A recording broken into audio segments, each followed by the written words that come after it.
सुजयदादा विखे आज या कार्यक्रमाला उपस्थित आहेत।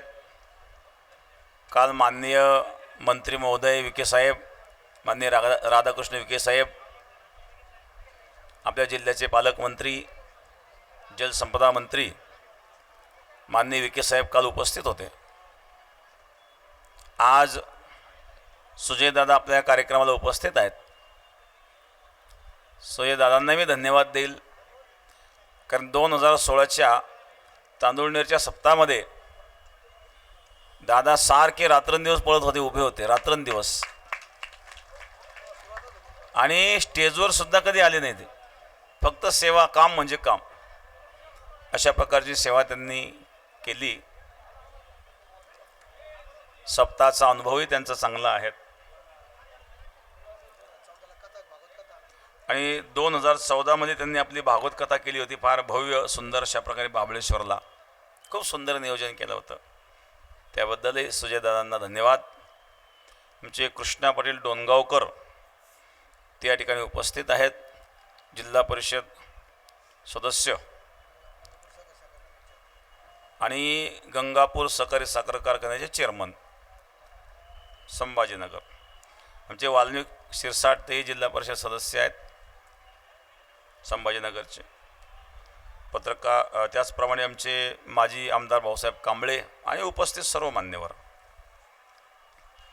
धनगरवाडी हे एक निमित्त आहेत, पण धनगरवाडीला सहकार्य करणारे जी काही गाव आहेत, आजूबाजूला मोठी मोठी गाव आहेत, श्रीरामपूर शहर सुद्धा खूप चांगल्या प्रकारे सक्रिय सहभाग घेऊन भाकरी आणून देत आहेत। श्रीरामपूर शहराच्या माता भगिनी, गोंधवणी शहर मोठं आहे गाव, इथं वाकडी गाव मोठं आहेत, दत्तनगर, चितळी असेल, जळगाव असेल, दिघी आहे आपल्या शेजारी, दिघींनी सुद्धा खूप चांगल्या प्रकारे आलेल्या वारकऱ्यांची व्यवस्था बऱ्याच वस्त्यांवर आणि दिघीकरही करतायत।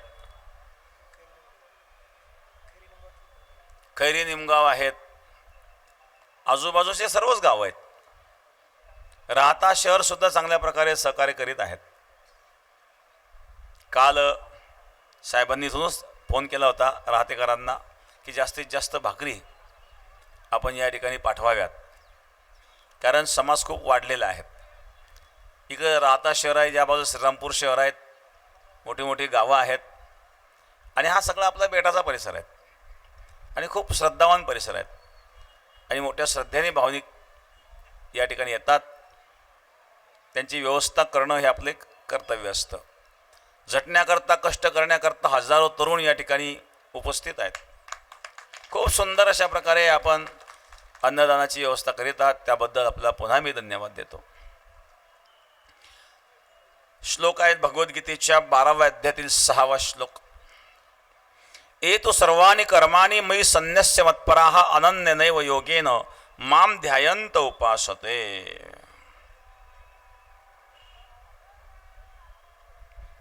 जे मतपरायण झालेले आहेत, जे भगवत भक्त आहेत, ते सर्व कर्म माझ्या ठिकाणी अर्पण करून मलाच म्हणजे सगुण परमेश्वराची जी उपासना करतात, निरंतर चिंतन करतात, अशांचा मी उद्धार करतो। तेषाम अहम समुद्धरता मृत्यू संसार सागरात भवामि न चिरात पार्थमय्या वेशित चेतसा। तेषाम अहम समुद्धार मृत्यू संसार सागरात,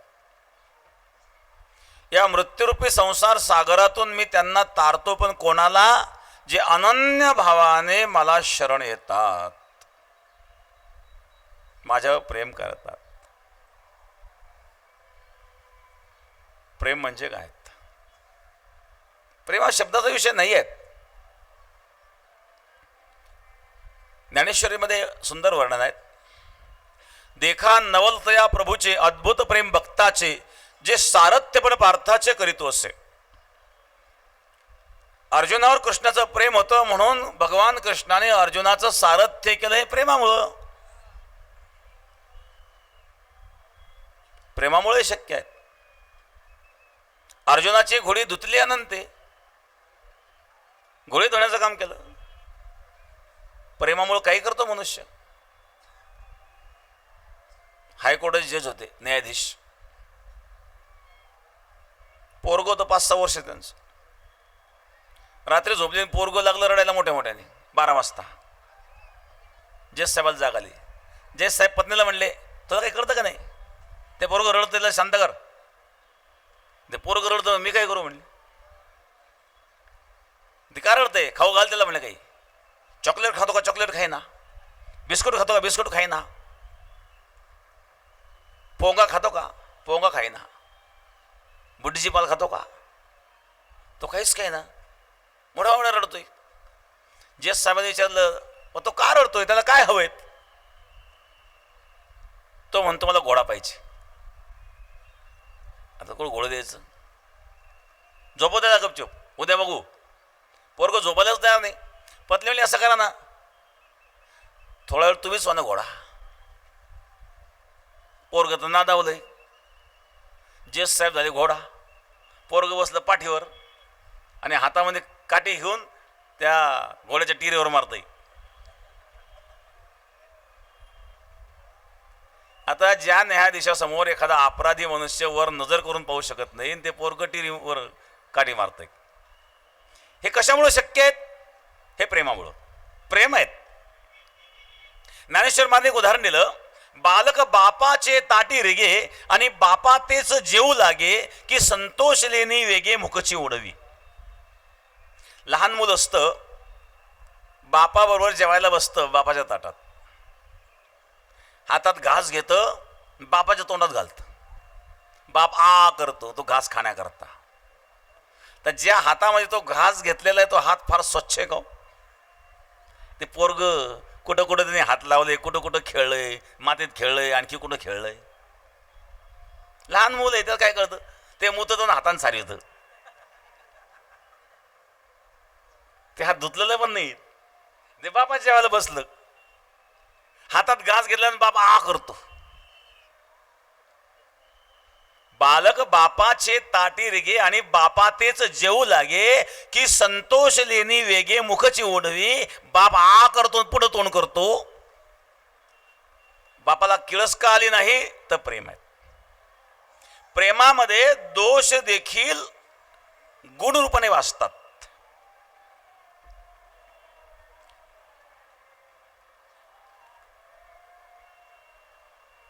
आणि म्हणून प्रेम शब्दाचा विषय नाही महाराज.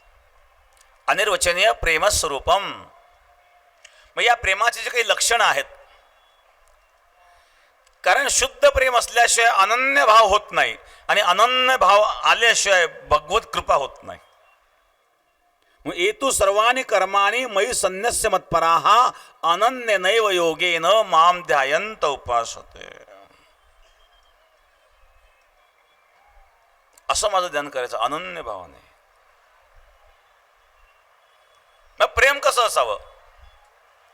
गुणरहितम कामनारहितम. प्रेमामध्ये गुणदोषाचा विचार करायचा नसतो. गुणदोषाचा विचार प्रेमामध्ये आला तर ते प्रेम टिकत नाही.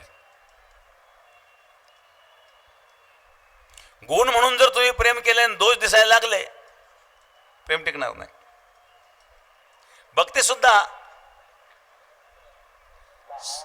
सकाम उपासना करणारे जे भक्त असतात, सकाम भक्ती करणारे, त्याची कामना जर पूर्ण झाली नाही तर त्याचा जो भाव श्रद्धा असतो नष्ट होतो. कारण मी एवढी भक्ती करतो, एकाने माळच काढून टाकली. का हो, तुमच्या गळ्यात माळ होती दिसत नाही, कुठं गेली माळ?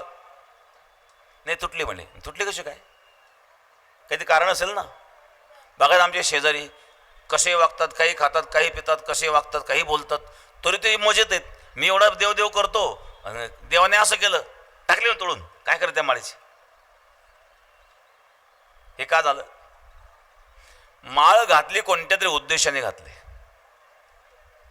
पंढरी गेला वारीला, पंढरीला गेला आणि इकडं 25,000ची 50,000ची गाय मेली. पुढच्या वर्षी वारी बंद. का दिसले नाही वारीला? नाही, आपल्या पंढरीची वारी धार्जन नाही म्हणले. का? मी वारीला गेलो, इकडं म्हैस मेली. आता म्हशीचा त्या गाईचा आणि त्या वारीचा काय संबंध आहे? मेली असेल कोणत्या कारणाने. पण भक्ती करीत असताना कुठला तरी उद्देश ठेवून जर तुम्ही भक्ती कराल आणि तो उद्देश जर पूर्ण झाला नाही तर श्रद्धा राहत नाही. भगवान सांगतात ही भक्ती मला मान्य नाही आहे, अशी भक्ती नसते आणि असं प्रेमही नसतं. ज्या प्रेमामध्ये स्वार्थ आहे ते प्रेम कधीच टिकत नाही. ते प्रेम नाही, ती वासना आहेत. विषय प्रेम हे कधीही गुणरहित नसतं. विषय चिंतन तमोगुणापासून निर्माण झालेले असतात आणि विषयावर प्रेम करणारा माणूस हा रजोगुणी असतो. भगवत प्रेम मात्र गुणरहित असतं. कामना ही रजगुणोद्भव आहेत. अज्ञानी लोक कामनेलाच प्रेम म्हणतात. कुठल्याही प्रकारची कामना मनामध्ये न ठेवता केलेलं प्रेम हे विशुद्ध प्रेम असतं आणि कधीही नष्ट होत नाही. महाराज, कोणताही प्रसंग आला तरी या प्रेमाला तो नष्ट करू शकत नाही. हे विशुद्ध प्रेम आहेत. हे भक्ताचं आणि भगवंताचं आहेत. म्हणून प्रेम हे कामना रहित आहेत.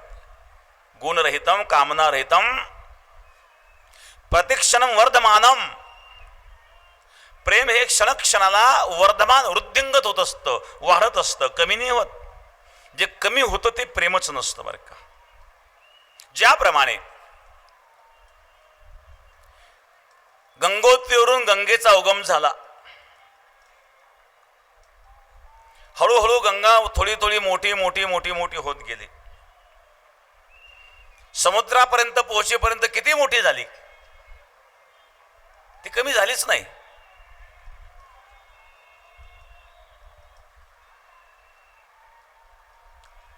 प्रेमामध्ये प्रतिपदा आहेत, पौर्णिमा नाही. कारण पौर्णिमा आली की घसरण नाहीत. मग अशा प्रकारे या संसारामध्ये ऱ्हास होणारं प्रेम आहेत. संसाराचे पदार्थच असे आहेत ना. सकाळी स्वयंपाक केला, संध्याकाळपर्यंत शिळा होतो.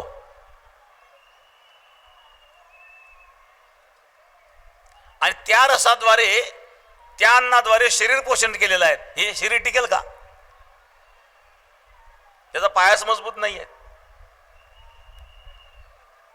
संसारामध्ये प्रेम टिकतं का? नवीन नवीन लग्न झालं त्यावेळेचं प्रेम, वर्ष 2 वर्षानंतरचं प्रेम, 10 वर्षानंतरचं प्रेम, मुलं बाळ झाले, नातू झाले त्यानंतरचं प्रेम, जेव्हा खोकायला लागतो,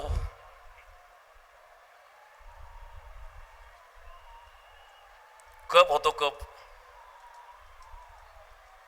मज नाही हात पाय डोळा पडली झापळ करणे बधीर झाले वाचा बोले बोबळ नाक मुख गळू लागले लाळ आणि शेंबूळ श्वाना परी गती झाली अवघे करते हळहळ. सगळे हळहळ करायला लागते. तेव्हा ती पत्नी काय म्हणते? बाईल म्हणे खरं मरता तरी बरे नाशिले घर थुंकून या. या म्हाताऱ्यानं थुंकून थुंकून सगळं घर नासवलंय, मेलत बरं होईल. ती बायको म्हणती, जी त्याच्याशिवाय क्षणभर सुद्धा राहत नव्हती.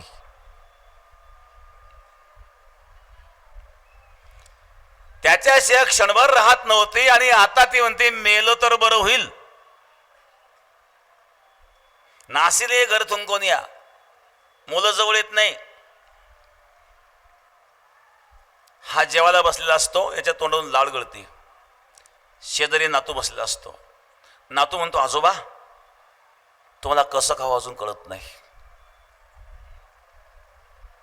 आता याच्या बापाला ज्याने शिकवलं तो आजोबा, आणि त्या आजोबाला नातू म्हणतो तुम्हाला कसं खाऊ कळत नाही. अशाला हाय हाय करतात महाराज लोक.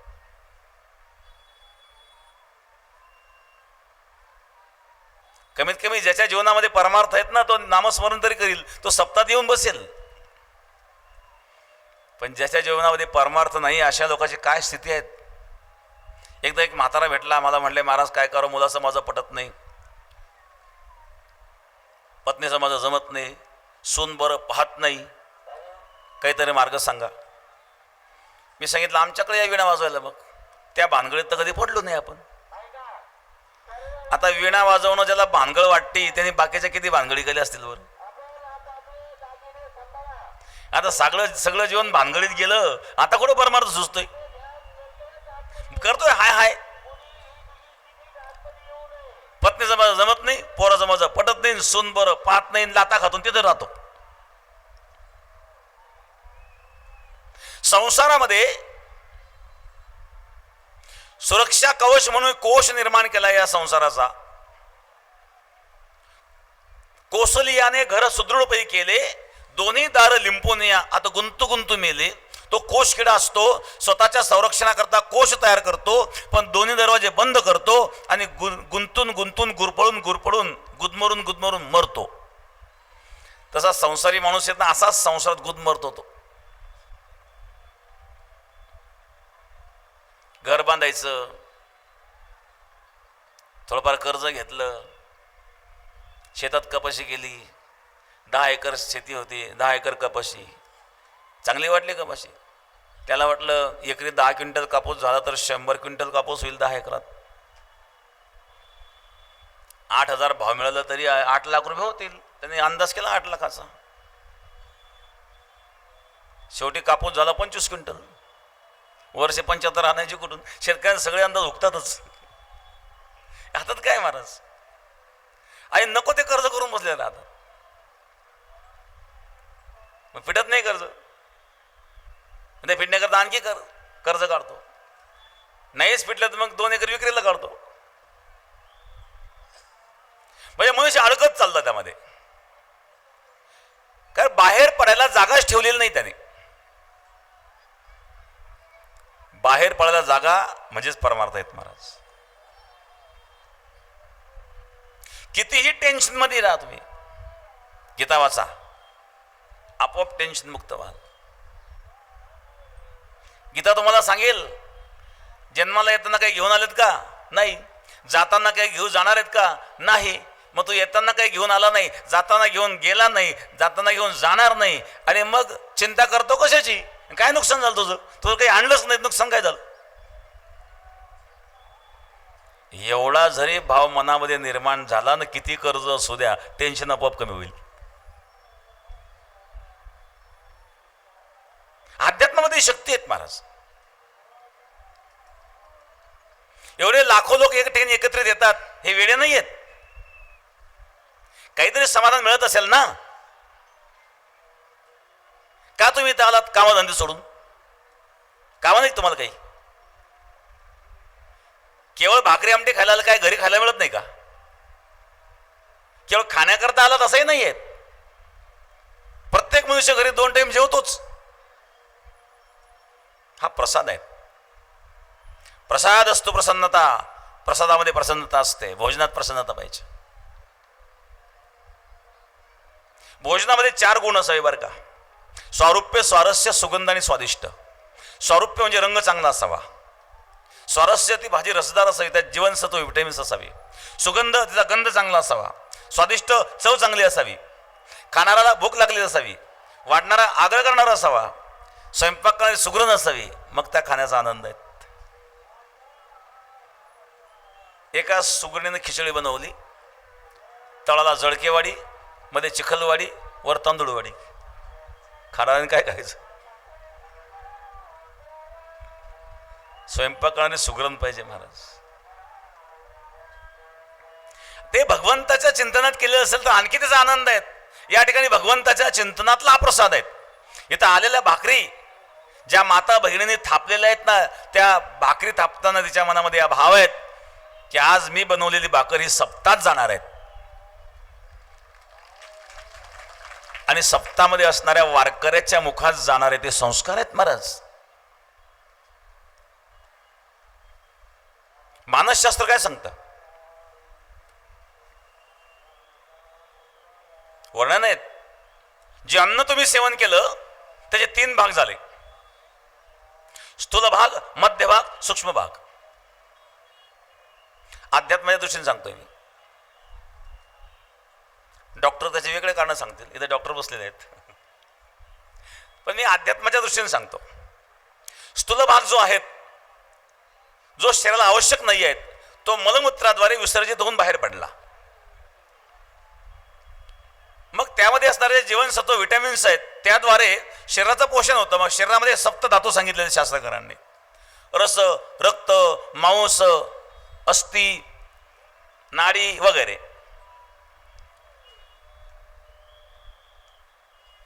हे जे सप्त धातू आहेत याचं पोषण त्या अन्नामध्ये असणारे जे जीवनसत्व आहेत त्याच्याद्वारे होते. आणि तिसरा भाग आहे सूक्ष्म भाग. मन सूक्ष्म भाग स्यात्. या सूक्ष्म भागापासून मन बनतं. तुम्ही ज्या संस्काराचं अन्न सेवन कराल तसं तुमचं मन होतं. अन्नमयम सौम्य मना हा अध्यात्माचा सिद्धांत आहे. म्हणून सात्विक अन्न का सेवन करायचं? शास्त्रामध्ये मांसाहार निषेध का सांगितला? डॉक्टर सांगतात मांसाहार करायला सांगतात, कारण तुमच्या शरीरामध्ये ज्या घटकाची गरज आहे ते लवकर मिळतं मांसाहारातून. डॉक्टरांचंही म्हणणं आहे. पण शास्त्र सांगतं मांसाहार करू नका. का करू नका? तर त्या जीवाची हत्या केलेली आहे. तो जीव मारलेला आहे. जगावं प्रत्येकाला वाटतं. ज्याला जगावं वाटतं त्याला तुम्ही ठार मारलेत आणि त्याला ठार मारून ते तुम्ही खातायत. मग कोणाला तरी दुःख देऊन जर तुम्ही अन्न सेवन करीत असाल तर तुमच्या रक्तामध्ये ते संस्कार येणार आहेत. मग परमार्थ करणाऱ्याने मांसाहार करू नये.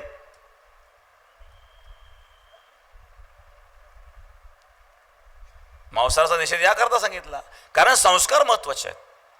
कोणत्या संस्काराचं आपण अन्न सेवन करतो? एकदा रामदास स्वामींना एका माणसाने आमंत्रण दिलं भोजनाचं. शिष्यगणासह पुरणपोळीचा स्वयंपाक केला. 6 रुपयाला चांदीच्या वाट्या. सुंदर अशा प्रकारे गावरान तूप जेवण झालं. रामदास स्वामी जेवलेत, शिष्य जेवलेत. जेवता जेवता एका शिष्याने एक वाटी आपल्या झोळीत टाकली. त्या घर मालकाने वाट्या मोजल्या, एक वाटी कमी भरली. घर मालक म्हणला, महाराज तुमच्या शिष्याने आमची एक वाटी चोरली. स्वामी म्हणले, तुला जर चोरीचा आरोप करायचा होता मग जीव कशाला घातलं बाबा? एकीकडे जीव घालतो, दुसरीकडे चोरीचा आरोप करतो. म्हणलं नाही महाराज, आरोप नाही, एक वाटी कमी भरली. मग मोजून पहा परत. मी अनेक वेळा मोजली म्हणे, कमीच भरत आहेत. अशा कुठे पडलेली? तो म्हणला, महाराज माझा एक असा प्रश्न आहे. ठीक आहे, नसेल चोरली कोणी, पण चुकून जर झोळीत गेली असेल तर झोळ्यात तपासून पाहायला काय हरकत आहे? मी म्हणत नाही चोरी केली, पण चुकून गेली असेल. झोळ्यात तपासल्या. झोळ्यात तपासल्यानंतर एका शिष्याच्या झोळीमध्ये वाटे सापडली. बघा महाराज आपले शिष्य, वाटी सापडली. म्हणे रामदास स्वामीला असं होणारच नाही. अहो होणार नाही, पण घडलंही नाही. प्रत्यक्ष प्रमाणात आणखी कोणतं प्रमाण पाहिजे? स्वामी म्हणले, अशी बुद्धी माझ्या शिष्याला का झाली? तू जे अन्न माझ्या शिष्यांना खाऊ घातलं ते कुठून आलं? निश्चित यांना चोरीचं असलं पाहिजे. तो नाही म्हणले, मी विकत घेतलं. विकत घेतलं, पण कोणाकडून घेतलं? तो म्हणला, चोराकडून घेतलं. मग ते मार्केटच्या भावात मिळालं असेल का? बरं, चोराने मार्केटच्या भावाची अपेक्षा करावी का? मग ते संस्कार त्या अन्नात आले, तशी बुद्धी झाली. अन्नमय सौम्य मना, अन्नाचे संस्कार मनावर होतात असं अध्यात्मशास्त्र सांगतं. विज्ञान काय सांगतं सांगू? जगदीशचंद्र बोस यांचं मत सांगतो तुम्हाला. जगदीशचंद्र बोस जे वैज्ञानिक होऊन गेले, त्यांनी एक मत मांडलेलं आहे. आपण शाळेमध्ये अभ्यासलं असेल, वनस्पतींना भावना असतात, हे मत जगदीशचंद्र बोस यांनी मांडलेलं आहे. पण तेवढंच मत नाही जगदीशचंद्र बोस यांचं. त्याच्या पुढचं मत सांगतो मी तुम्हाला. जगदीशचंद्र बोस यांनी संशोधनातून हे सिद्ध केलं की निर्जीव पदार्थाला सुद्धा भावना असतात. तो निर्जीव पदार्थाला भावना कशा काय असतील? याचा जीवच नाही. जगदीशचंद्र बोस यांचं मत असं आहे की जगामध्ये निर्जीव पदार्थच नाही. त्याचं कारण त्यांनी सांगितलं. काय कारण सांगितलं? पदार्थाचा जो परमाणू आहे त्या परमाणूमध्ये विज्ञान 3 घटक मांडतं: प्रोटॉन, इलेक्ट्रॉन, न्यूट्रॉन. त्यामध्ये इलेक्ट्रॉन जे असतात ते इलेक्ट्रॉन फिरत असतात. इलेक्ट्रॉनमध्ये स्पंदन क्रिया असते. स्पंदन क्रिया ही निर्जीव पदार्थ असू शकते का? आपण पदार्थाला निर्जीव म्हणतोय, पण त्या पदार्थाचा असणारा जो परमाणू आहे, त्या परमाणूमध्ये असणारे जे इलेक्ट्रॉन आहे, ते इलेक्ट्रॉन जर भ्रमण करतायत तर भ्रमण करण्याकरता त्याला ऊर्जेची आवश्यकता आहे. ऊर्जा नसताना ते परमाणू भ्रमण करूच शकत नाही. ती ऊर्जा आली कुठून? परमाणूमध्ये असणाऱ्या इलेक्ट्रॉनमध्ये भ्रमण करण्याकरता ऊर्जा कुठून आली? याचा अर्थ ते निर्जीव नाही आहेत. आणि जी वस्तू निर्जीव नाही तिला भावना असतात.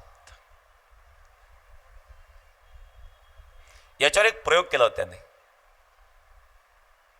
काही धातूंवर काही विषारी पदार्थाचा प्रयोग केल्यानंतर त्या धातूमध्ये असणारे जे काही परमाणू आहेत, त्या परमाणूचे इलेक्ट्रॉन आहेत, त्यांची स्पंदन क्रिया बंद झाली. आणि पुन्हा अशा काही रसायनाचा प्रयोग केला की अगोदर टाकले रसायनाचा नाश करणारे परत स्पंदन क्रिया चालू झाली. एक आणखी प्रयोग त्यांनी केला. एका परीक्षा नळीमध्ये सज्जनाचे श्वास भरले, दुसऱ्या परीक्षा नळीमध्ये दुर्जनाचे श्वास भरले. एका माणसाने जीवनात कधीच पुण्य कर्म केलेलं नाही आहेत, कधीच चांगलं वागलेलं नाही आहेत, कोणाबद्दल चांगलं बोललेलं नाही आहेत, असा एक अति वाईट विचाराचा मनुष्य, त्याचे श्वास एका परीक्षा नळीमध्ये भरले. आणि दुसऱ्या परीक्षा नळीमध्ये अशा माणसाचे श्वास भरले की ज्याने जीवनामध्ये कोणाबद्दल वाईट चिंतन देखील केलेलं नाही. वाईट करणं हा भाव तर पुढे आहेत, वाईट तर केलंच नाही, पण मनामध्ये सुद्धा वाईट विचार केला नाही, असा एक माणूस शोधला. आणि त्याचे श्वास दुसऱ्या परीक्षा नळीमध्ये भरून एका प्राण्याच्या शरीरावर त्याचा प्रयोग केला.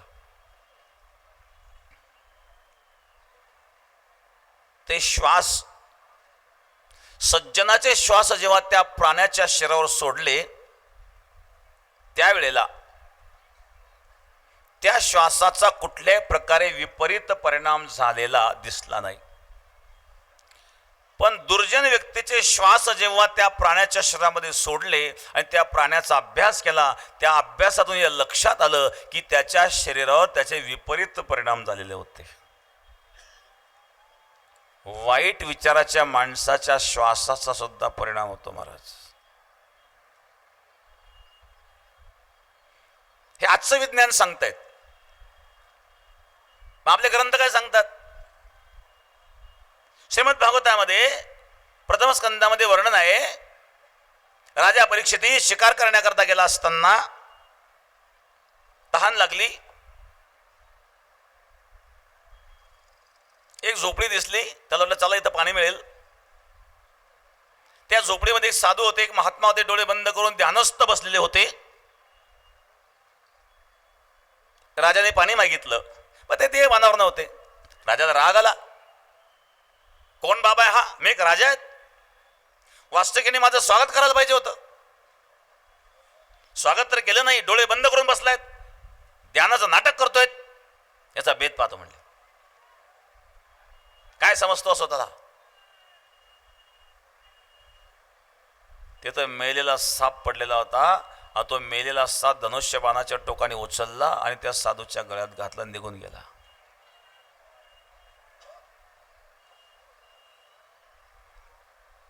मी कथेत वेळ घेणार नाही, त्याचा सार आपल्याला पाहिजे फक्त. पण जेव्हा तो परीक्षित घरी आला आणि त्यांनी डोक्यातला मुकुट खाली ठेवला, तेव्हा त्याला त्या प्रसंगाचं स्मरण झालं आणि पश्चाताप झाला. आपण हे काय केलं? एक साधू आहेत, बसले ध्यानस्थ, आपण आलो त्याला भान नव्हतं, आपण त्याच्या गळ्यामध्ये साप घालण्याची काय गरज होती?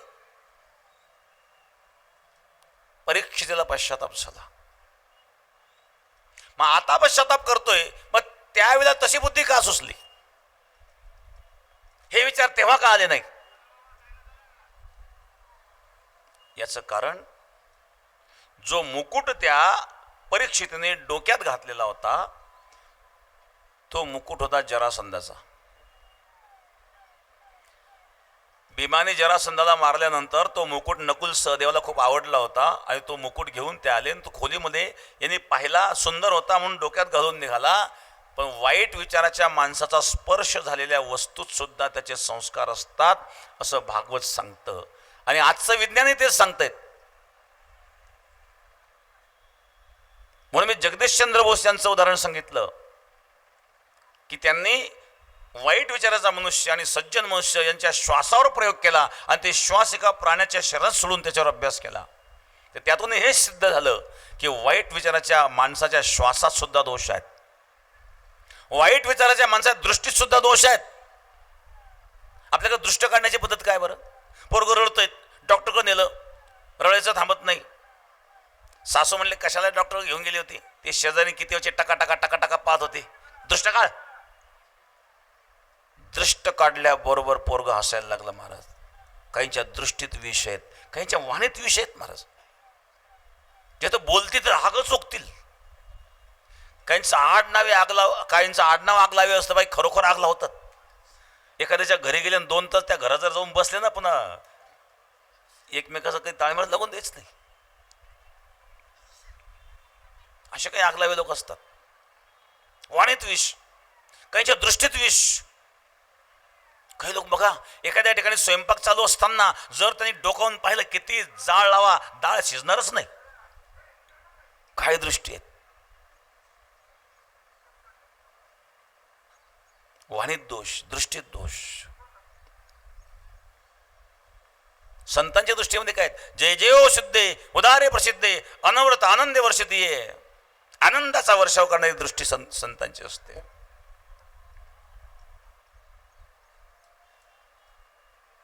मी सांगत होतो अन्न पवित्र असावं, आणि ते पवित्र अन्न कसं असावं हे जाणून घ्यायचं असेल सद्गुरू गंगागिरी महाराज सप्तात यावं. पवित्र ते अन्न हरिचिंतनी भोजन. अन्नदानही सुंदर चालू आहेत. प्रेम हे कसं आहे? प्रतिक्षणम वर्धमानम, क्षणक्षणाला वृद्धिंगत होणारं प्रेम असतं. इतर गोष्टी अशा असतात, साध्य प्राप्त झाल्याच्या नंतर त्याची गरज क्षीण होते, कामना शिल्लक राहत नाही. एखादी वस्तू, समजा एखाद्याला नोकरी करायची आहे, नोकरीची इच्छा आहे, मग तो त्याकरता अभ्यास करतो, ग्रॅज्युएशन करतो. ग्रॅज्युएशन झाल्याच्या नंतर मग इच्छित नोकरी प्राप्त झाल्याच्या नंतर त्याची ती वासना शांत होऊन जाते.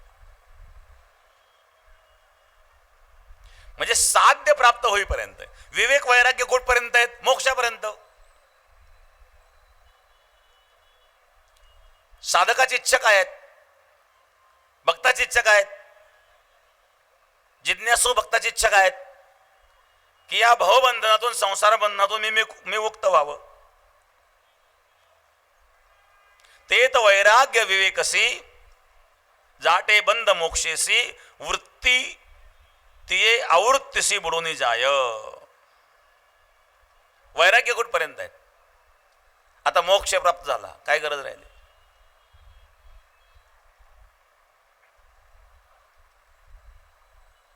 अविद्येचा नाश झाला,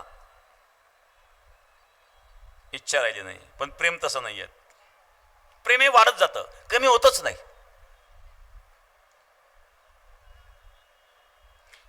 पर्यंते सदा तेची परी भोगी नवी नवी रुची. अमृतनुभवामध्ये वर्णन आहे, नवी नवी रुची. संसारातल्या पदार्थाला वीट येतो, किती आवडणारा पदार्थ असू द्या. एखाद्याला गुलाबजाम आवडतो, वाडा गुलाबजाम 2 खाल्ले, 4 खाल्ले, 8 खाल्ले, 10 खाल्ले, पोट भरलं. आता नको नको नाही, अजून घ्यास 2. आता आनंद मायनस व्हायला लागला. आणखी 2 घ्या, आणखी मायनस व्हायला लागला. आणखी 2 घ्या, आता ओकरीच येईल. संसारामध्ये कुठलाही पदार्थ प्राप्त झाल्याच्या नंतर हळूहळू हळू त्याबद्दलची वासना शांत व्हायला लागते. पण परमार्थातलं प्रेम असं आहे, वीट नाही पांडुरंगी वाढे आर्तंगिते. याचा वीट कधी येत नाही, उलट प्रेम वाढत जातं. विटेशे सुख नोहे भक्ती रस, पुढता पुढती आस सेववावी. या भक्तिरसाचा कधीच वीट येत नाही महाराज. अंगी प्रेमाचे भरते नेगे उतार चढते. या विशुद्ध प्रेमामध्ये उतार चढ नाही आहेत, संसारातील प्रेमामध्ये उतार चढ आहेत. कारण कुठल्या तरी स्वार्थापोटी केलेलं प्रेम आहे, त्याच्यामध्ये उतार चढ आहेत. मी सांगितलं, गंगेचा उगम झाला हिमालयातून, समुद्राला जाईपर्यंत ते वाढतच गेले. गोदावरी आपले ब्रह्मगिरो उगमस्थान आहेत, किती छोटीशी आहेत. नाशिकमध्ये किती छोटी आहेत, थोडी मोठी नाशिकमध्ये झाली, आपल्या काय आणखी थोडी मोठी झाली. पुढे गेल्यानंतर समुद्राला जाईपर्यंत मोठी मोठी होत आहेत.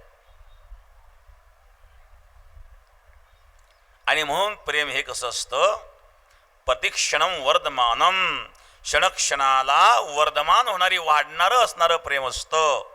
हे भक्ती प्रेम आहे.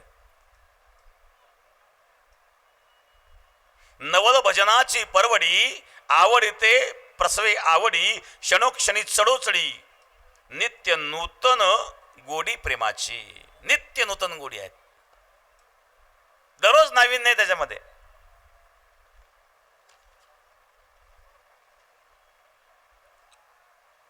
अशा प्रकारचं असणार एक भक्ती प्रेम आहेत. या ठिकाणी मान्य सुजय दादा उपस्थित आहेत आणि त्यांना पुढं घाई आहेत, म्हणून ते 2 मिनिट आपलं मनोगत व्यक्त करून ते जाणार आहेत. चला माईक द्या. नाही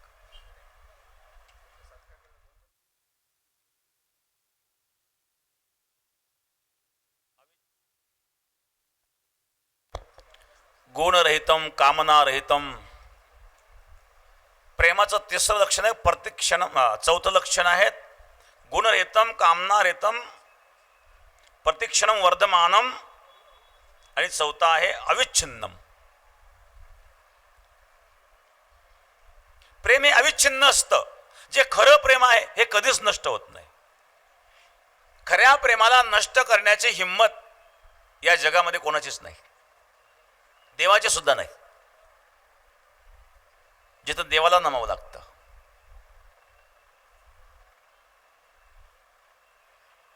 मानवी जीवनामध्ये अनेक वृत्तींचा विच्छेद देश काळ कर्म वियोग प्रतिबंध इत्यादी सुखदुःखादी कारणाने झालेला असतो.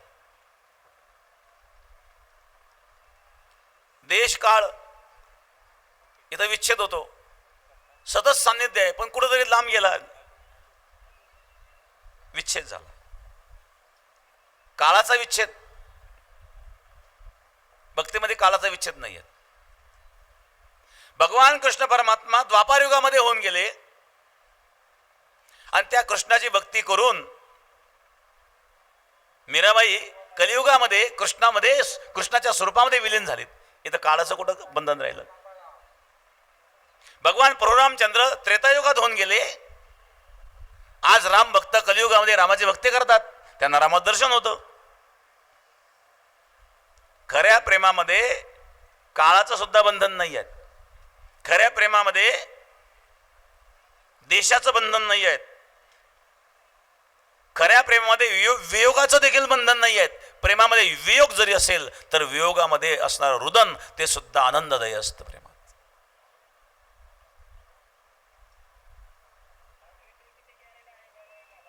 हे प्रेम आहेत महाराज. अविच्छिन्नम. कुठली परिस्थिती निर्माण होऊ द्या, प्रेम कधीच नष्ट होणार नाही.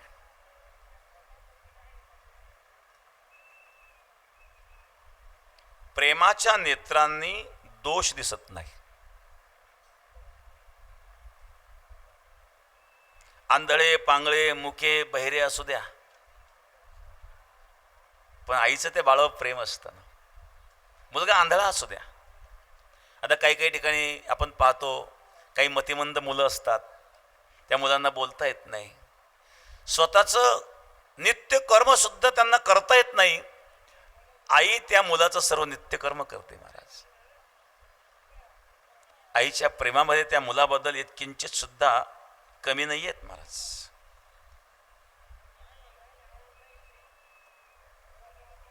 आंधळे पांगळे मुके अनर्गळ जैसे तैसे बोल पढिये माते. जसं असेल तसं, मुक असेल, आंधळं असेल, पांगळं असेल, जसं असेल तसं माझं आहे. हा आपलेपणा आईच्या अंतःकरणामध्ये असतो मुलाबद्दल. भक्ताची अशीच अवस्था आहे. हृदय बंदी खाना केला आत विठ्ठल कोंडीला. प्रेमापोळं भोग आणि मोक्षाचं बळ चालत नाही. भोगाचंही बळ नाही, मोक्षाचंही बळ नाही. तुकाराम महाराज सांगतात मुक्त कासया म्हणावे बंधन ते नाही ठावे. बंधनच नाही तर मुक्ती कशाची. आम्ही मग सुखे करीतो कीर्तन भय विसरले मन.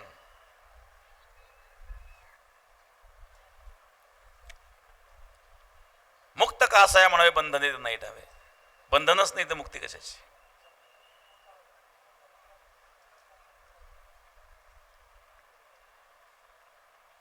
जयाची आवडी केली मदसी कुरवाडी भोग मोक्ष बापुडी तेजिली कुडे. भोग मोक्ष बापुली तेजिली कुडे. माझी आवड निर्माण झाली ना, भोग मोक्ष तुच्छ आहेत. अष्ट भोग भोगणे माते नाही चाळ भक्ती प्रेम गोडले गे माई. भगवंता करता काही साधक जंगलामध्ये राहतात, कुठली सुविधा नसते, कंदमुळं खाऊन राहतात. का राहतात? भोगाचा त्याग त्यांनी का केलेला आहे? तुच्छ आहेत भगवंताच्या भक्तीमुळं. सती जाणारी स्त्री प्रत्यक्ष अग्नी प्रज्वलित झालेला असतो, पुढं मरण दिसतं, तिला त्याचं भय वाटत नाही. अग्न देखून या सती अंगी रोमांच उठते. तुकाराम महाराज सांगतात युद्धामध्ये रणांगणामध्ये असणारा सैनिक, समोर युद्ध चालू आहेत, गोळीबार चालू आहेत, त्याला गोळीबाराची भीती नाही वाटत, रोमांच उडते, रोमांच उडतात, भीती नाही वाटत. तुकाराम महाराजांनी उदाहरण दिलं सतीचं. पतीची चिता जळत आहेत, अग्न देखून या सती अंगी रोमांच उठते. ओकटे मरण ऐसे तोही आली या अग्निप्रवेशे परी प्राण रोदू देशे न गणेची सती.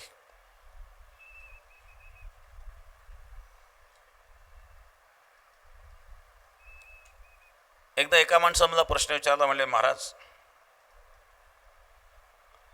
सती जी प्रथा आहेत होती पूर्वी, आज नाही आहेत, या प्रथेबद्दल तुमचं काय मत आहे?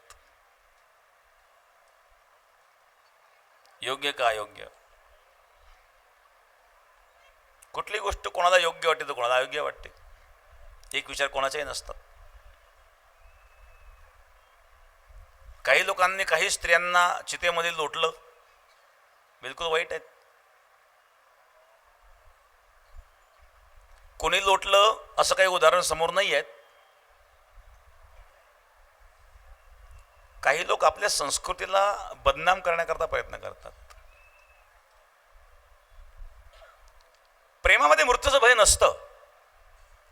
मी वारकरी संप्रदायातलं आदर्श उदाहरण सांगेल.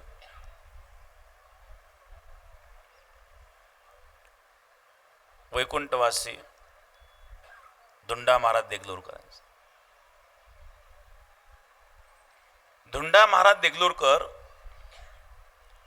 यांचा मृत्यू झाल्याची बातमी त्यांच्या पत्नीला जेव्हा कळाली, पतीचा मृत्यू झाल्याची बातमी कळल्याबरोबर त्यांच्या पत्नीने प्राण सोडला महाराज. याला सतीत्व म्हणतात.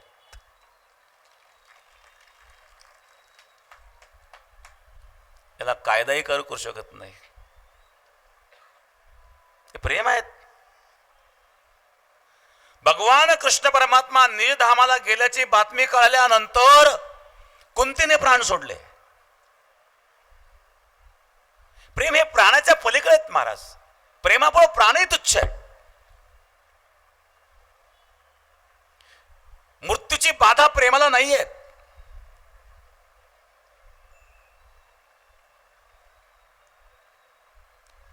एकदा एक बातमी होती, एका वर्तमानपत्रामध्ये वाचली होती, 10-12 वर्षापूर्वी वाचली होती आम्ही. हायवे रोडला क्रॉस करताना एका माकडाला ट्रकची धडक बसली आणि ते माकड मेलं. आता रोडला या घटना घडतात, माणसंही मरतात. ट्रकची धडक बसून ते माकड मेल्याच्या नंतर त्याच्या भोवती अनेक माकडं गोळा झालेत.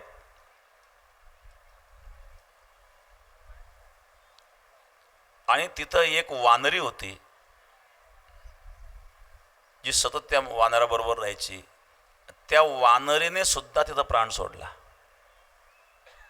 त्या गावकऱ्यांनी तिथं त्या वानरीला समाधी देऊन त्यांचा 10वा-13वा केला. अशा प्रकारची बातमी एकदा वर्तमानपत्रात आली होती. अशा अनेक बातम्या येतात, पण त्यापैकी एक बातमी सांगतो जी आमच्या वाचण्यात आली होती. ते तर पशु आहेत. मग वानराने प्राण सोडल्यानंतर ते वानरी तिथं तिने प्राण का सोडला? हे सत्यत्व आहेत. याला कोणी रूढीचं रूपांतर दिलं असेल, कोणी कोणाला अग्नीत टाकण्याचा प्रयत्न केला असेल तर तो दोष आहे, ती विकृती आहेत.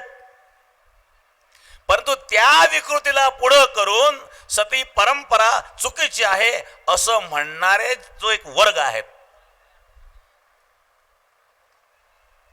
हिंदू धर्माला बदनाम करणारा एक वर्ग आहे. पूर्ण ज्ञान त्यांनाही नसतं किंवा असलं तरी ते बोलत नाही. असा एक खूप मोठा वर्ग आपल्याला पाहायला मिळतो.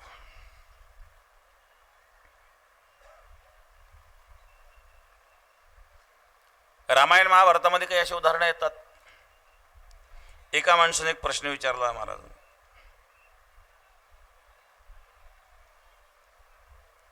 तसं भामदास महाराजांच्या बाबतीमध्ये सुद्धा बघा, अनागोंदीचा राजा त्यांनी पांडुरंगाला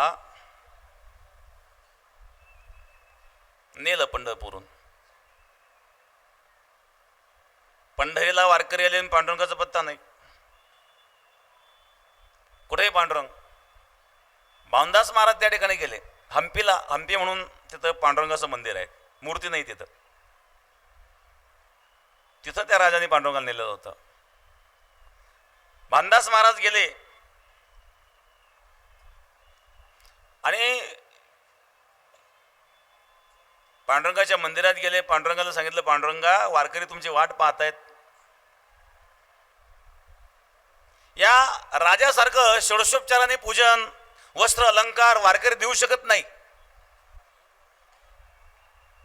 पण वारकऱ्यांच्या अंतःकरणात भाव आहेत, वारकऱ्यांच्या अंतःकरणात भक्ती आहेत. आणि तू तर भक्तीचा भुकेला आहे, तू तर भावाचा भुकेला आहे. देवा कारणे भाव तस्मात द्यावे नलगे फारसे वित्त, झाले एक चित्त तरी बहुत, एवढ्यासाठी नका करू वाताहत गा. काही नलगे तर भावची कारण, तुला तर भावच हवा आहेत ना. पत्रम पुष्पम फलम तोयम योमे भक्त्या प्रच्छती. तो भाव आमच्या वारकऱ्यांकडे आहेत.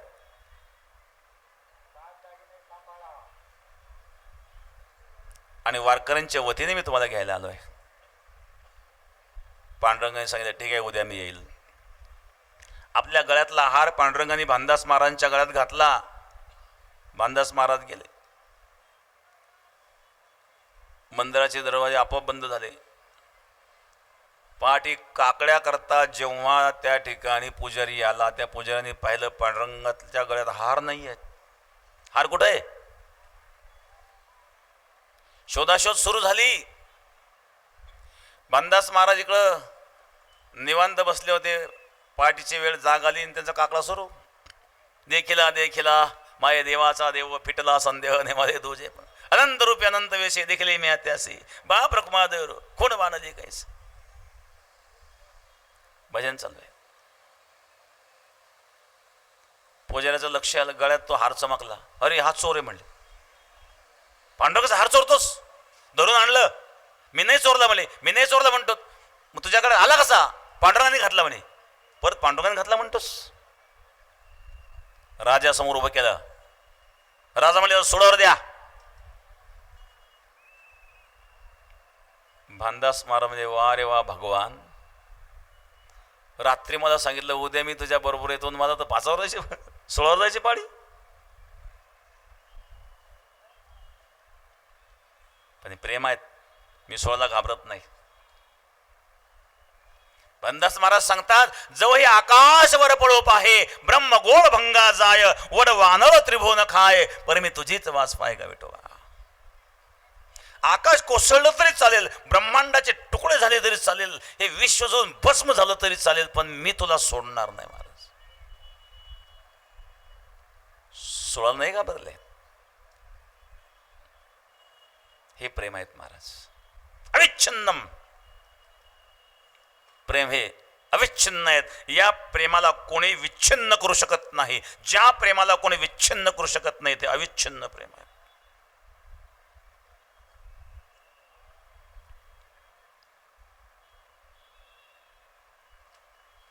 एकाने काही संशय व्यक्त केले.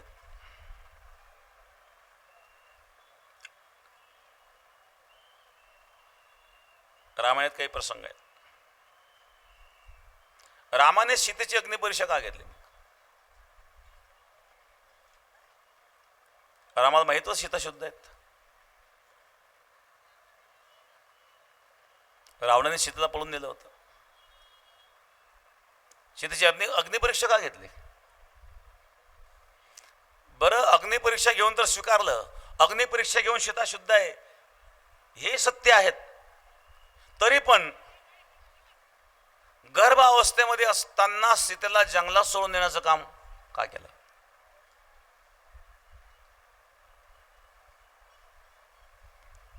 हा स्त्रियांवर अन्याय नाही का? असा एकाने प्रश्न केला.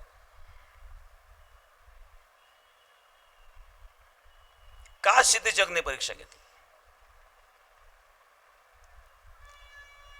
मी आधीच सुरुवातीला सांगितलं होतं, शास्त्र पुराण जे आहेत ना, या पुराणामध्ये ज्या कथा आहेत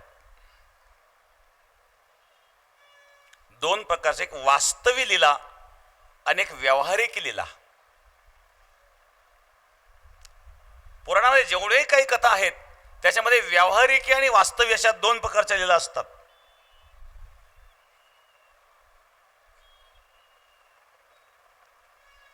व्यावहारिक लीला सर्वांना वाचता येते, पण वास्तविक लीला जी असते ते व्यवहारात नसते. ते भगवंताचे अंतरंग भक्त जे असतात ते जाणू शकतात, बाकीच्यांना नाही कळत.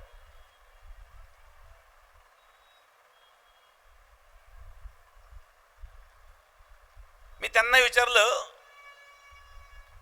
रामाने सीतेची अग्निपरीक्षा घेतली हे तुम्ही कोणत्या ग्रंथाच्या आधारे सांगतायत? त्यांनी सांगितलं वाल्मिकी रामायणाच्या.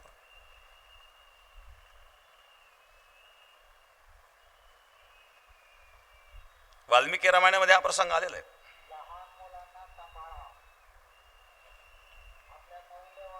परंतु याचं विश्लेषण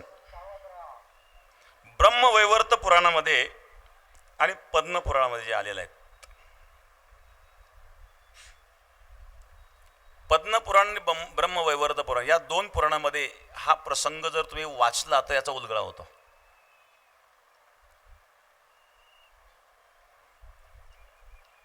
ब्रह्मवैवर्त पुराणामध्ये सीतेबद्दल जे सांगितलं,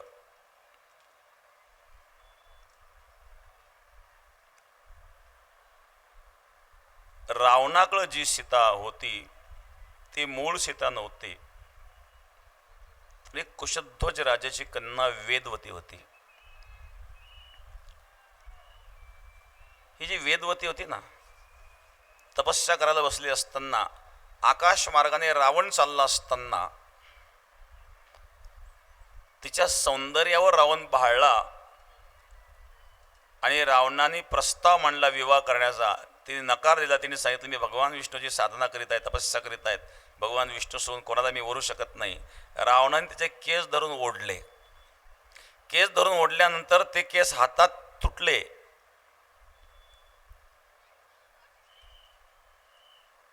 आणि त्या वेदवतीने रावणाला सांगितलं, रावण,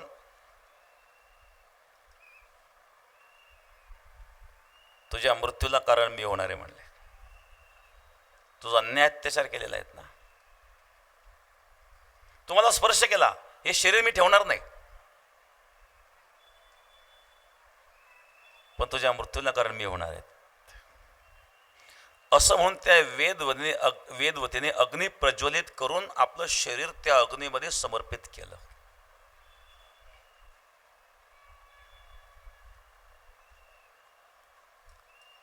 आणि ज्या वेळेला रावण हा सीतेला पळवून नेण्याकरता आला, ही बातमी रामाला कळाली. कशावरून कळाली? मारीच्यावरून कळाली. मारीच आला ना, रामाच्या लक्षात आलं.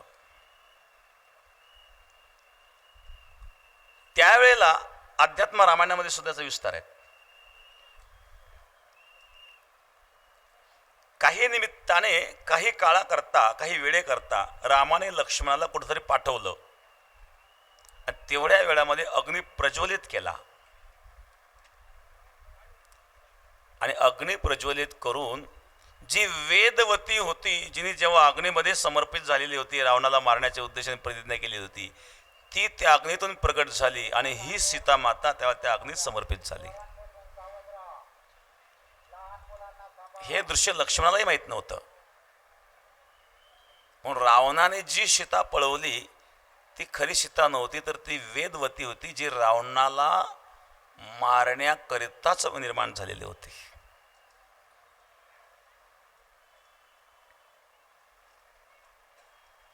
आणि म्हणून अग्निपरीक्षा घेण्याचं मूळ कारण हे होतं की ती मूळ सीता जी अग्नीत विलुप्त झालेली होती, तिला अग्नीद्वारे बाहेर काढून हिला परत त्या अग्नीमध्ये समर्पित करण्याच्या उद्देशाने ही लीला केलेली आहेत. म्हणून मी सांगितलं, पुराणामध्ये एक वास्तवी लीला आणि व्यवहारी लीला, दोन प्रकारच्या लीला असतात. व्यवहार दृष्टीने तुम्हाला पाहताना दिसतंय की रामाने सीतेला अग्निपरीक्षा घेतली आणि अग्निपरीक्षेतून जर रामाला हे माहीत होतं, रामाला सर्वच माहीत होतं. एकनाथ महाराजांनी याचं विश्लेषण भावार्थ रामायणामध्ये जे केलेलं आहे, मुख्य सीता अग्निमुखी ऐसे जानोनी रघुकुळ टिळकी, ते भेटावया जानकी युक्ती निकी मांडिली. दोन गोष्टी आहेत. मुख्य सीता अग्निमुखी ऐसे जानोनी रघुकुळ टिळकी, एकनाथ महाराज सांगतायत भावार्थ रामायणामध्ये, ते भेटावया जानकी मुक्ती निकी मांडिली. सकळ लोका देखता दिव्य उतरलिया सीता, तरी मी अंगीकारिता तत्वता विचार अन्यथा असेना. इथं रामाने सीतेला अग्निप्रवेशाचा आदेश केलेलाच नाही आहे. रामाने काय सांगितलं? सकळ लोका देखता दिव्य उतरलिया सीता, तरी मी अंगीकारित तत्वता विचार अन्यथा असेना. सीतेने आपलं दिव्यत्व सिद्ध करून द्यावं, तेव्हा मी सीतेचा स्वीकार करील, असं रामाने सांगितलेलं आहे. मग अग्निप्रवेश घ्यावा ही इच्छा सीतेने व्यक्त केली, रामाने नाही. म्हणजे रामाने सीतेने अग्निप्रवेश घ्यावा असं म्हटलेलं नाही. रामाने एक सांगितलं की सीतेने आपलं दिव्यत्व सिद्ध करावं, असा शब्द त्या ठिकाणी आलेला आहे. आणि म्हणून स्वतः सीतामातेने त्या ठिकाणी अग्निपरीक्षा स्वीकारून जगाला हे सिद्ध करून दाखवलं. ही मूळ कथा आहे. परंतु यावर संशय व्यक्त करून सांगितलं जातं की रामाने सीतेवर अन्याय केला. सीतेने आदेश केला. अध्यात्म रामायणामध्ये सांगितलेलं आहे, लक्ष्मणम प्राहमे शीघ्रम प्रज्वलम हुताशनम विश्वासार्थम ही रामस्य लोकानाम प्रत्यवायच. लोकांना प्रत्यय येण्याकरता, रामाला प्रत्यय येण्याकरता, सर्वांना प्रत्यय येण्याकरता अग्नी प्रज्वलित करा, असा आदेश सीतामातेने लक्ष्मणाला दिलेला आहे, रामाने नाही. आणि मग हा जो प्रसंग रामायणामध्ये येतो तो संशयात प्रसंग मुळीच नाही आहेत. आणखी एक संभ्रम समाजामध्ये पसरव, विशेषतः ख्रिश्चन मिशनरींद्वारे.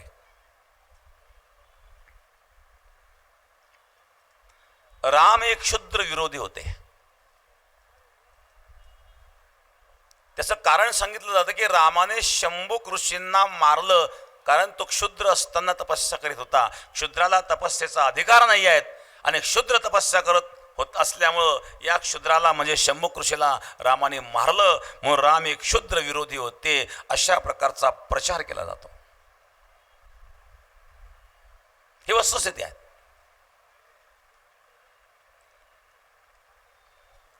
आणि हिंदूंचं धर्म परिवर्तन करण्याकरता या कथेचा उपयोग केला जातो ख्रिश्चन मिशनरीमध्ये.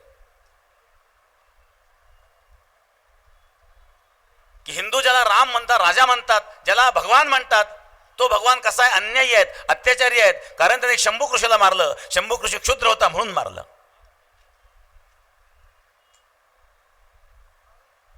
पण वास्तव काय यामध्ये?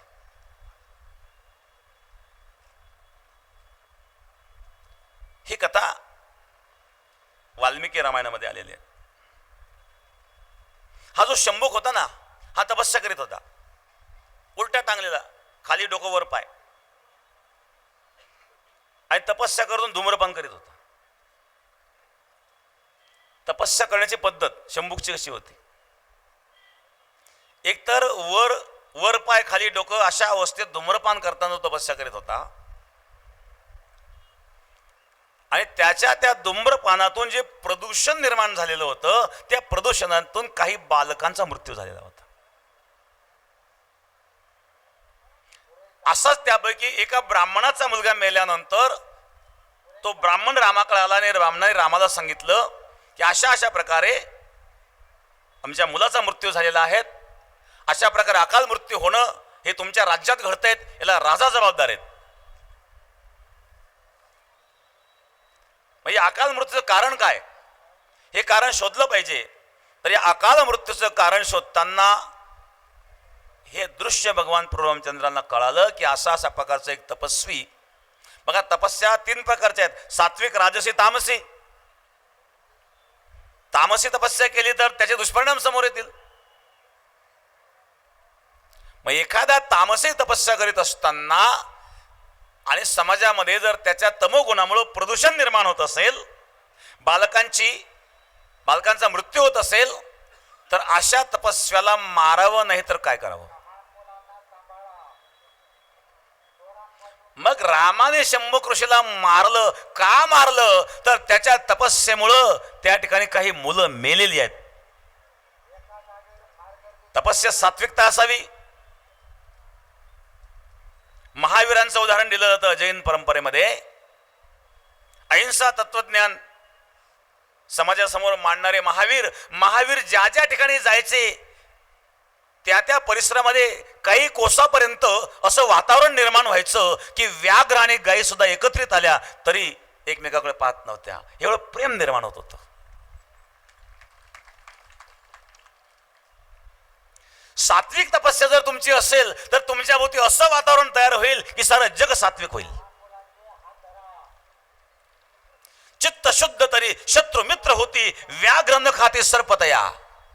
तुमचं चित्त शुद्ध असेल तर शत्रू सुद्धा मित्र होईल. शत्रूला मित्र करण्याचं सामर्थ्य असणारी ऊर्जा तुमच्यामध्ये असली पाहिजे, आणि अशी ऊर्जा तपस्येतून मिळते, पण सात्विक तपस्येतून मिळते, तामसी तपस्येतून नाही. जी तामसी तपस्या शंभुक ऋषीने केली की ज्याद्वारे मुलांचा मृत्यू व्हायला लागला,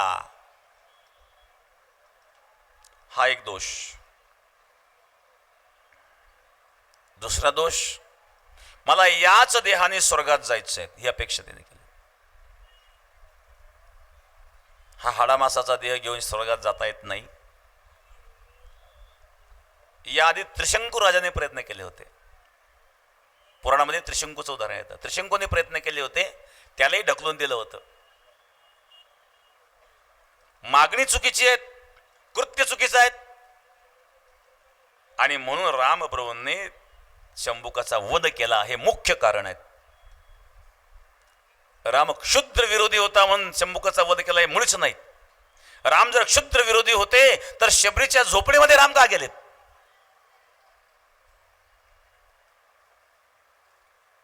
शबरीची उष्टभूर रामानं खाल्ले महाराज.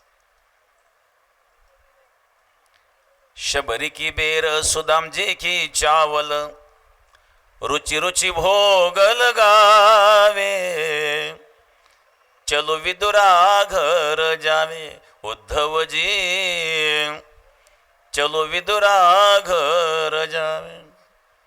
शबरीचे उचिष्ट ती फळे खाय बिल्लीनीची, आवडी तयाचे मोठे देवा. राम जर क्षुद्र विरोधी होते तर शबरीच्या झोपडीमध्ये राम का गेलेत? निषादराज गुहकाला रामाने एवढा सन्मान का दिला?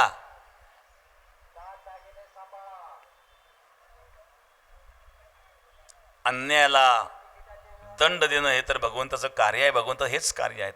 यदा यदा धर्मस्य ग्लानिर्भवति भारत अव्युत्थानमधर्मस्य तदात्मानं सृजाम्यहम्. परित्राणाय साधूनां विनाशाय च दुष्कृतां धर्म संस्थापनार्थाय संभवामि युगे युगे. युगायुगांतराला भगवान परमात्मा जे अवतार धारण करतात, कशाकरता धारण करतात? दृष्टाचा नाश, भक्ता राखे पायापाशी दुर्जनाची संवारी. परित्राणाय साधूनाम, साधूचं रक्षण, विनाशाचे दृष्टकाम, दुष्टांचा नाश आणि धर्मसंस्थापनार्थ आहे. 3 प्रयोजन झाले. दृष्टाचा नाश, भक्ताचं रक्षण आणि धर्माची संस्थापना. या 3 कार्याकरता भगवंताचा अवतार असतो. जो दृष्ट आहेत, मग तो दृष्ट तपस्विका असेना, भगवान परमात्मा त्याला ठार करतात. शंभुका दृष्ट होता म्हणून भगवान रामाने शंभुकाला मारलं. ते कार्य आहे भगवंताच. राजाचंही तेच कार्य असतं.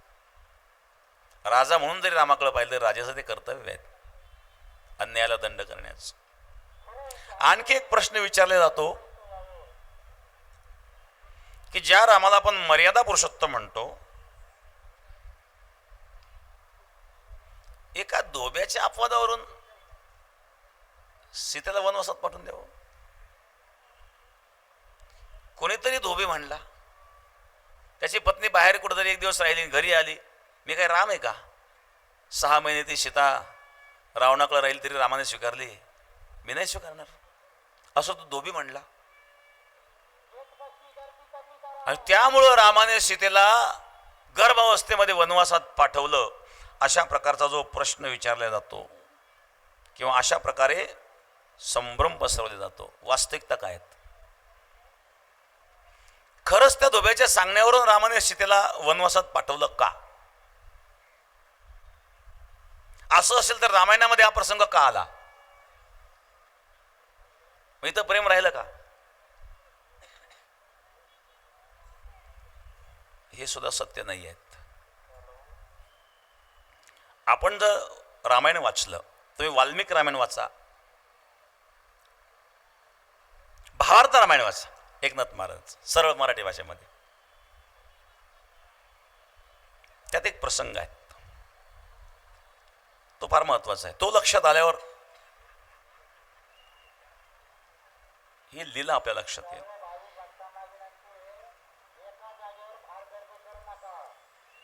पाच महिन्याची सीता गर्भवती असताना एक दिवस एकांतामध्ये भगवान परशुरामचंद्र सीतेला भेटलेत. गर्भवती अवस्थेमध्ये पाहिल्यानंतर रामाने सीतेला विचारलं, तुझ्या उदरामध्ये 2 गर्भ दिसत आहेत, मी प्रसन्न आहे तुझ्यावर.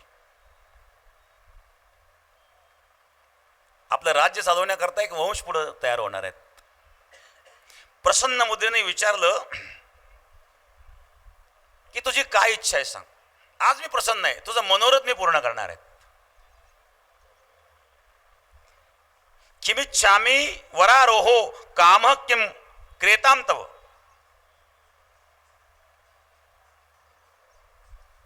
काय इच्छा आहे तुझी? वाल्मिकी रामायणमध्ये सीतेने स्मित हास्य केलं आणि सीतेने काय मागितलं माहिती आहे? स्मितं कृत्वा तु वैदेही रामं वाक्यमथाब्रवीत. रामाचं ते वाक्य ऐकल्यानंतर सीतेने जे उत्तर दिलेलं आहे त्या उत्तरात हे रहस्य समजले. सीतेने त्या प्रसंगी रामाला सांगितलं, माझी काय इच्छा आहे, एक वेळ तपोवनामध्ये कंदमूळ खाऊन तपस्वी जीवनामध्ये राहून ऋषी महर्षींच्या सत्संगात भगवत साधना करण्याची इच्छा सीता मातेने व्यक्त केली रामाजवळ.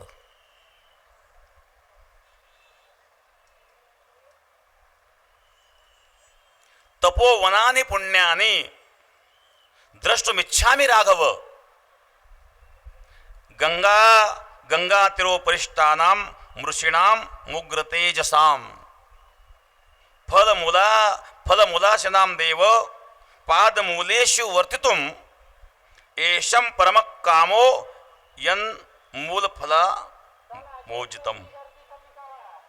या दोन श्लोकामध्ये सीतेने आपली इच्छा व्यक्त केलेली आहे की मला एक वेळ गंगा स्नान घडावं, तपोवनात राहावं, संतांच्या सत्संगात राहावं आणि या सत्संगात या मुलांचे संस्कार व्हावे अशी इच्छा सीतेने व्यक्त केल्यामुळं वाल्मिकांच्या आश्रमात रामाने पाठवलेला आहे, दोब्याच्या सांगण्यावरून नाही.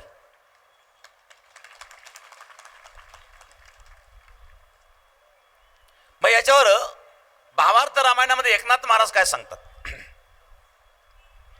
जानकी उदरी गर्भचिन्ह तेने वपू झाली शुभ्रवर्ण, ते देखोनी रघुनंदन आर्त उल्हास संपन्न पै झाला. सीतेला गर्भावस्थेत पाहून रामाला आनंद वाटला आणि चाप शरण पाणी पुसो सीते काय आवडी नाही, काय आवडी आहे तुते, ते मग ओ रुचे आणून तुझला देईल. तुला काय आवडेल पाहिजे तिथून मी आणून देईल. काय हवंय तुला? त्यावेळेस सीतेने काय सांगितलं, उभय जे गंगा तीर आश्रयोनी राहिले ऋषीश्वर, तयाचे सान्निध्य फळमुक्तहार करून वसावे. जिथं ऋषीमुनी राहतात तिथं फलाहार करून राहून साधना करावी, म्हणजेच जन्माला येणाऱ्या बाळांना सात्विक गुण मिळावे अशी माझी इच्छा आहे. ही इच्छा सीतेने व्यक्त केली आणि त्याच रात्री हा दोब्याचा देखील प्रसंग घडला. ज्याला आपण म्हणतो ना, कावळी बसायला फांदी मिळाली. एक वेळ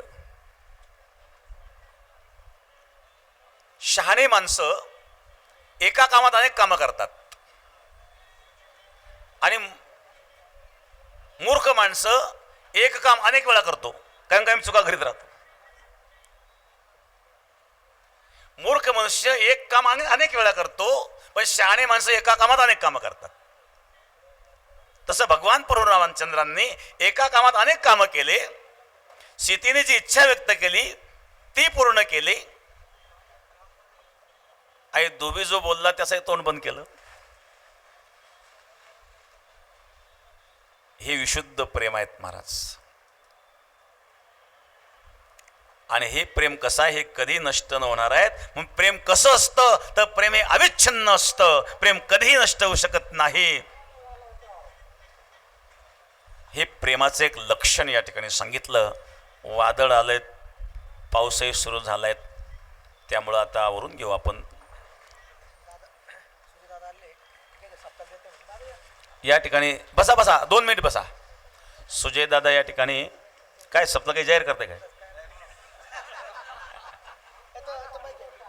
आणि सुंदर अशा प्रकारे भजन चालू आहे. 1 मिनिट मी घेतो फक्त. जे भजन चालू आहेत भजनी मंडळीला, सर्व भजनी मंडळींना या ठिकाणी मी धन्यवाद देईल. आपले टाळकरी आहेत, पण एक महत्त्वाची गोष्ट ती म्हणजे भजनाचं, टाळाचं, लावणी मृदंग श्रुती टाळ घोष सेव ब्रह्मरस आवडीने, ज्यातून ब्रह्मविद्येची प्राप्ती होते, ज्यातून भगवंताची प्राप्ती होते, असं असणारं आपले हे मृदंग टाळ विणा असतो. मग याचं पावित्र्य आपण सांभाळलं पाहिजे.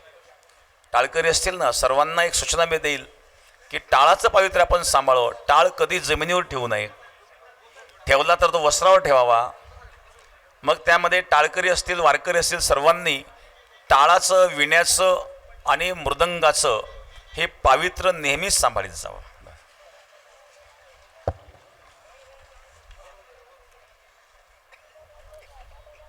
सद्गुरू गंगागिरीजी महाराज आणि परमपूज्य नारायणगिरी महाराजांच्या आशीर्वादाने, तसेच आपले सर्वांचे आधारस्थान परमपूज्य रामगिरीजी महाराज यांच्या मधुरवाणीतून होणाऱ्या या भव्य सप्त्याला आलेले सर्व आमच्या माता भगिनी, सर्व भाविक वर्ग,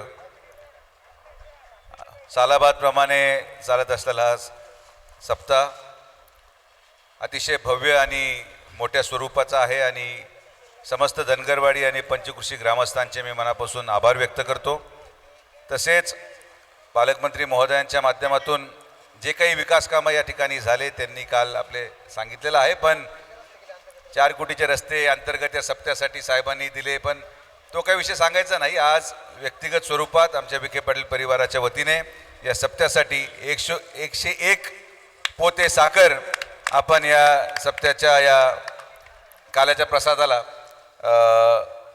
महाराजांच्या चरणी सुपूर्द करत आहोत. रामकृष्ण हरी. या ठिकाणी माजी खासदार माननीय सोयदादा यांनी 101 पोतं साखर या ठिकाणी जाहीर केली, त्याबद्दल धन्यवाद. टाळ्या वाजा, टाळ्या वाजा. या ठिकाणी माननीय खासदार भाऊसाहेबजी वागचौरे साहेब आले का? ते या ठिकाणी आलेले आहेत. आमदार विठ्ठलराव लंघे पाटील, आमदार अमोलदादा खताळ, माजी आमदार भाऊसाहेब कांबळे, आमचे कमलाकर भाऊ कोते आणि या ठिकाणी आताच उपस्थित महंत स्वामी रमेश गिरीजी महाराज, जनार्दन स्वामी आश्रम याचे मठाधिपती स्वामी रमेश गिरीजी महाराज ते या ठिकाणी उपस्थित झालेले आहेत. आमचे कमलाकर भाऊ कोते उपस्थित आहेत. त्याचप्रमाणे मनोज भाऊ किरडे साहेब सीओ श्रीरामपूर आणि उपस्थित सर्व आमचे सचिल भाऊ गुजर आहेत. विजय नीरज भैया मुरकुटे ते